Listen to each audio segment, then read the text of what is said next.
Welcome back, deep divers. Ready to go a little deeper, huh? I know you guys are all about those practical insights, right? The stuff that actually makes a difference. Absolutely.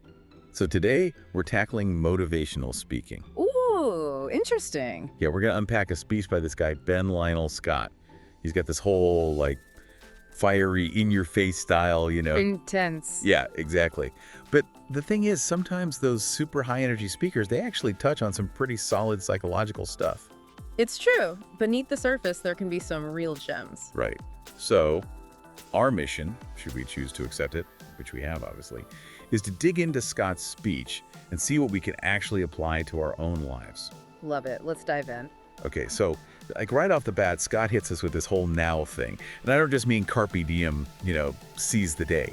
He's talking about every time we hit snooze on a goal, every time we say tomorrow. We're feeding into this cycle of procrastination. Yes. And he actually puts it this way. He says, hitting that snooze button puts you 10 minutes further away from your goal. Oof, I feel that. Right. Damn, why didn't I think of it like that before? Because it's easy to think of procrastination as just laziness or something. Totally. But when you think about it as actively moving away from what you want, it hits differently. It's true. And then he kind of takes it up a notch. He starts talking about the price of greatness. Oh, yeah. And I was kind of like, here we go with the motivational cliches. But he doesn't just throw it out there. He actually digs into it. He talks about the sacrifices, the time, the energy. He's like, are you really ready to pay the price? It's about expectations, isn't it? Exactly. A lot of people, they underestimate what it actually takes to achieve something truly great. Yeah. I even wrote down this line. He says, greatness always costs more. That's why there's not many people who achieve greatness. They're not willing to pay the price. Powerful. And that's where it gets interesting, because he connects this directly to personal accountability. Oh, interesting. How so? He's basically saying, stop blaming external factors. Stop with the excuses. Own your choices. 100%. No excuses. It's, there's this psychological concept, right? The creator mentality. It's about recognizing, even when things happen that are out of our control, we still have the power to choose our response. That's huge. And it makes you think, where in my life am I making excuses? Where am I not owning my part? What if I actually took responsibility for that? How would that change things? That is a powerful question. And this is where he brings in this whole beast mentality thing. Beast mentality. Yeah, have you heard that? I feel like I've been hearing it everywhere lately. Yeah, it's funny how these phrases kind of, take hold in the culture. Right.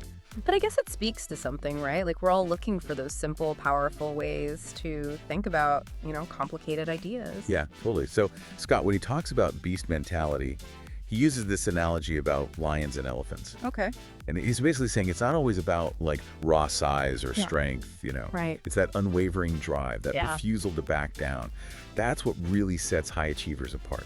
Makes sense. Tap into your inner lion. Yeah. That's what he's saying. And it's interesting because there's this whole concept in psychology called grit. Grit. Yeah, it's basically that, passion and perseverance for long-term goals. And researchers have actually found that often grit is a better predictor of success than just raw talent alone. Which makes me think of someone like Serena Williams, right? Right. I mean, obviously incredibly talented, Yeah. but you can't deny that her dedication, her ability to just stay focused and driven for decades, that's what really set her apart. Exactly. And I think that's a key aspect of this whole beast mentality that Skip's talking about. It's not about being superhuman, right? It's about cultivating that inner strength to keep going even when things get tough, Yeah, totally. And the cool thing is he doesn't just leave it as this abstract concept. He actually gives you almost like a roadmap, Yeah. for cultivating this mentality. And a big part of it seems is this idea of being process driven rather than feelings driven. Yeah. Ooh, I like that. So instead of waiting for motivation to strike, he's saying, take action, even when you don't feel like it. Exactly. Build those habits. Yeah. Create the routines that over time will lead to those big results. Because it's not about how you feel, it's about what you do consistently. Right, exactly. Yeah. Stop waiting for the perfect moment or the perfect feeling. Just get started. He even says something like, I woke up one day and stopped making excuses. Right. It's like a challenge to the listener. Are you ready to do the same? Exactly. And this is where he ties it back to the price of greatness thing. Right. He's basically saying, look, if you want something extraordinary, you have to be willing to do things that other people aren't. You know, it's about pushing past those comfort zones. Absolutely. It's like challenging those limits we set for ourselves, like embracing the fact that growth, it's not always comfortable, right? Yeah. And he's not just talking about pushing ourselves physically. He's also talking about who we surround ourselves with, you know? Yes. He talks about finding your tribe. Those people who, like, support you and challenge you and hold you accountable too.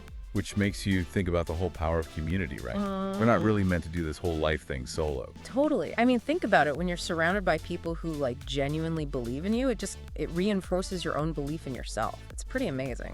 So we've got this beast mentality, we've got this whole process over feelings thing, and then the importance of, like, your crew, your people. It's a lot. It is a lot. But he doesn't just leave us hanging, right? Right. He brings it down to earth. He talks about the importance of small, consistent actions. I even wrote down this line. He says, get up, go to class, do your homework, put in the work, even when no one else is watching. Mic drop. Right. It's about those little things, those daily habits that might seem insignificant on their own, but, like, over time, they build up. They create those amazing results. Success isn't the destination, it's the journey. Right. It's about always learning and growing and pushing forward. Totally. And I love how he puts it. He says, don't stop when you're tired, stop when you're done. Like, damn. So good. So, okay, we've covered a lot today. Big picture. What are some of the takeaways that really resonated with you? You know, I think at its core, Scott's message is this.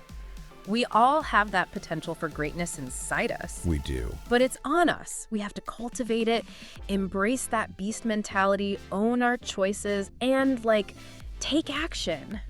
Even when it's uncomfortable, you know? Yes, and find your why, right? Like, what's that thing that really lights you up that's going to keep you going when things get tough? Because when you're connected to your purpose, it makes those sacrifices worth it. It makes those challenges feel less daunting. Couldn't have said it better myself. Yeah. So, as you go about your day today, Deep Divers, we challenge you. What's one small action you can take? One choice you can make that aligns with your goals? What's one thing that will move you even just a little bit closer to that vision of success you have for yourself? Until next time, Deep Divers, keep exploring, keep learning, keep diving deep.